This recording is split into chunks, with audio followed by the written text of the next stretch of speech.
All right, man. Let's talk about Ben Johnson. He said he got something for the rest of the league, and when the Lions offense step on that field, shout out to KRS One.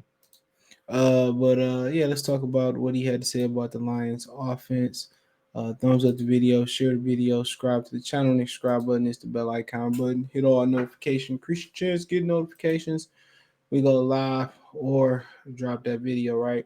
So appreciate y'all, man, for supporting the channel. If you didn't know, I have a main channel. A lot of people don't know that. It's Goodfella TV for more sports, music, news, and entertainment over there.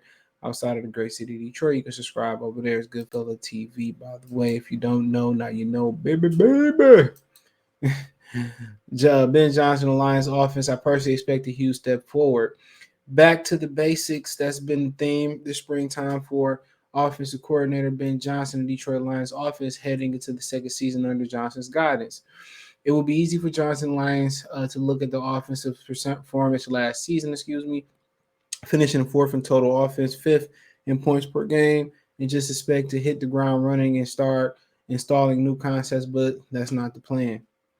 He said, quote, when we look back at what we did in self-scouting all our plays from last year, I came away from it personally that even if we didn't run one new play this year, if we ran all the same plays that we ran last year, that we would be a better offense because we have to execute better than we did, Johnson said Thursday ahead of the team's second open OTA practice.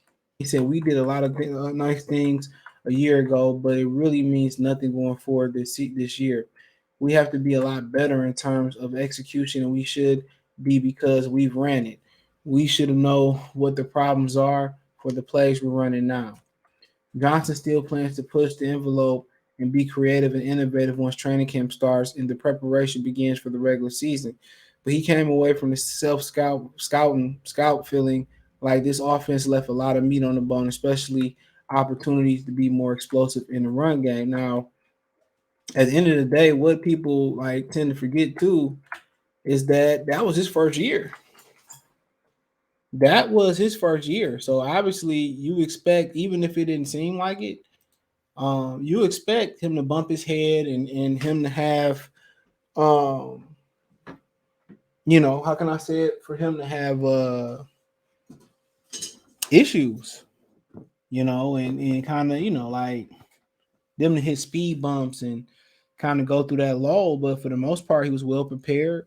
And some of the execution, it could have been better. I mean, we all know that. Some of the execution could have been better, should have been better. But like he said, last year that was their first year running the plays, and you get one look in training camp and OTAs from the Lions defense, and then other NFL defenses are going to come away. So for the most part, I just from my perspective, I thought they could have been more creative in the run game. That's one thing you see from Andy Reid. They might not run it a whole lot, but their offense is very creative when you talk about just giving different looks and doing different things. And I think that's kind of the next step for the offense. It's just to be more creative in the run game. Maybe split backs, full houses, more powers, more pitches, more sweeps. More zone stretch runs and all that good stuff. So I think they can be better in that. And I think offensively, he probably is a little limited with Jared Goff of what he can do in the passing game, to be honest. Or overall in the offense. So I think him the hooker with athletic ability can even open up the playbook more if he ever gets 100% back to health with his legs. Um, but yeah, man, just thinking about what could have been last year, I like to see kind of more runs on first down. They passed a ton on first down. I like to see more runs on first down. I like to see more jailbreak screens, quick bubble screens. I like to see more screens to the running back. But they did a nice job, and I like to see them kind of, um, you know, just how innovative they are. I'm gonna be getting the ball to Laporta, James Mitchell, Jameer Gibbs, David Montgomery could do some things in the passing game. Next step for St. Brown is being a complete receiver, not just in the slot, but on the outside as well too. So, and eventually getting Jameson Williams back, can they get him on track? So it's gonna be interesting. Offensive line together again for the majority of this year. High Tide said he was thinking about retiring. So we'll see what happens with the majority of them kind of being together, what they can do. So, like he said, they just got to execute a lot better and going into year two when everybody, predominantly, mostly everybody knows what's expected. But obviously, He said, well, they cannot run one new play, and one new play, and he feel like they should be still good because of a better execution. They left a lot of meat, a lot of plays out there, meat on the bone. He said, but with Jahmyr Gibbs, Dave Montgomery gonna give you a different look. I think offensive line being healthy again this year and being able to form that cohesiveness. So I think execution will be a lot better, and I think the play is gonna look a lot different with a healthy James Mitchell, Laporta, David Montgomery gonna look different, and what a healthy James Williams and Jahmyr Gibbs can give you. So of course they're gonna have different plays and they're gonna have different looks and they're gonna do different things. So but the majority of the offense been together and they should execute a lot better. Now, would I expect a sophomore slump? I can see that with Ben Johnson. Defense is what they do is in the offseason, they break down everything you do offensively and they find an answer for it. That's why it's important they get better at that playbook and they add to the playbook. But then again, it's kind of hard, but usually offensive a lot of offensive play callers they have a tendencies. And one thing, only tendency I really seen from him was just continuing to run the ball, to throw the ball on first down a lot. That was the only thing for me that I really seen that was a true tendency. Things that I feel like they can improve on. I think they can kind of get their tight ends going a little bit more vertically. They're more athletic with Laporta and James Mitchell. Like I said, I think they can be a little bit more creative in the run game. But other than that, I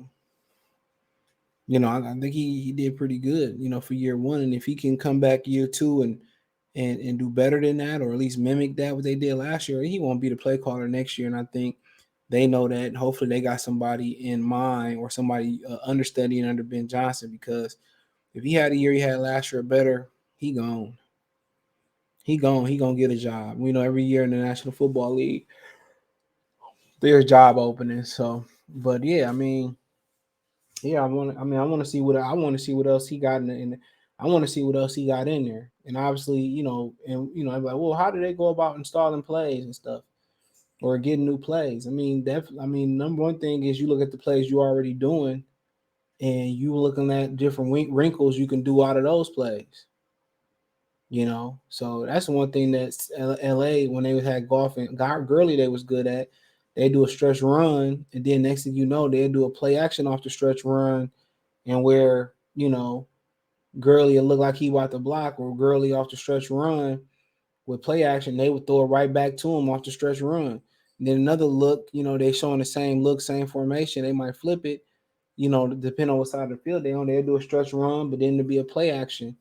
Then Cooper Kupp might do something different. He might come back, or somebody might be another tight end might be dragging the deep middle of the field, or they might have another receiver coming back the other way. So you got 3 or 4 different plays off of one look. You got the run, you got the stretch run play action to the running back. You know what I'm saying? Then you got the stretch play where you got Cooper Kupp coming back, and then you got the tight end. So it's like 3 or 4 different plays you can get out of one formation, and that's the key. You want to be able to have the same formation and in the same look, but you want to be able to have different plays coming out of that look, so the defense can't, so you can continue to treat the defense. So, and also you looking around the National Football League, what everybody else doing, just like the Philly special, they stole that from us in the last game of the season that year. So you looking at what everybody else doing and putting your own little twist to it. So that's pretty much how they go about that. Then you probably looking at what they're doing in high school, what they're doing in college, and then just the game doesn't stop. So, but hey, check out Detroit Lions Talk playlist. Thumbs up the video, share the video, subscribe to the channel. Next subscribe button is the bell icon button. Hit all notifications, increase your chance, get notifications. We go live or drop video.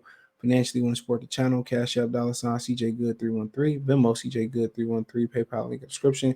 Hit the link tree, find me on Twitter, Instagram, Spotify, Anchor, Cash App, Venmo, PayPal, Apple Podcasts, Google Podcasts, the whole nine. Appreciate the love and support. Don't forget, you got Detroit Lions Talk playlist for more videos like this. Peace.